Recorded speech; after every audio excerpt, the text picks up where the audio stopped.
स्क्यामबाट कसरी बस्ने?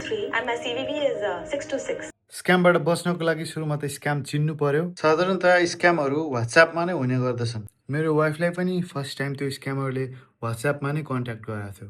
यदि कसैले नमिल्ने वा अनाधिकृत कन्ट्याक्ट डिटेल्सबाट कल गरिरहेको छ भने त्यो स्क्याम नै हुनसक्छ।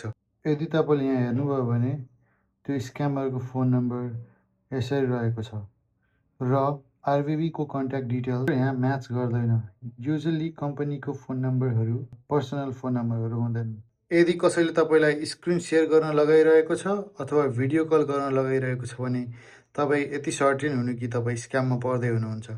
किनभने युजली कम्पनीले भिडियो कल अथवा स्क्रिन सेयर गर्न लगाउँदैन, कम्पनी होस् या ब्याङ्क होस्। यदि तपाईँलाई त्यो डोमेन नेम अलिकति वियर्ड लाग्यो, कसैले तपाईँलाई लिङ्क पठाएको छ अनि त्यो डोमेन नेम अलिकति फिसी छ, जस्तै तपाईँले यहाँ हेर्न सक्नुहुन्छ apple.com जस्तो लाग्छ तर यो app1.e हो।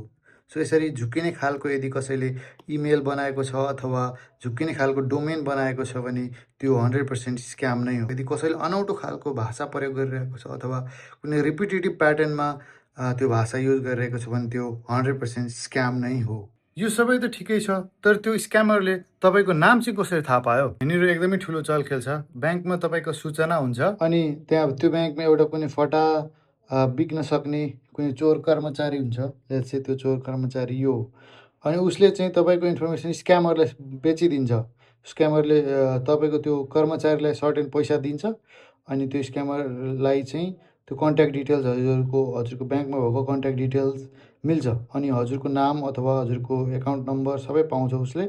अनि मलाई थाहा छैन एक्ज्याक्टली, मेबी एकाउन्टमा भएको पैसा पनि थाहा पाउँछ अनि त्यसपछि हजुरको नाम यो हो भनेर यसरी उसले म्यासेज गर्छ अनि तपाईँ अब फक्केर ल मेरो काम त उसले गरिदिनु भयो भनेर सोचेर यदि उसको प्रोसेसमा अगाडि बढ्दै जानुभयो भने चाहिँ तपाईँ स्क्याममा फस्नुभयो। हजुरले थाहा पाउनुभयो कि स्क्याम पत्ता लगाउन त्यति गाह्रो पनि छैन।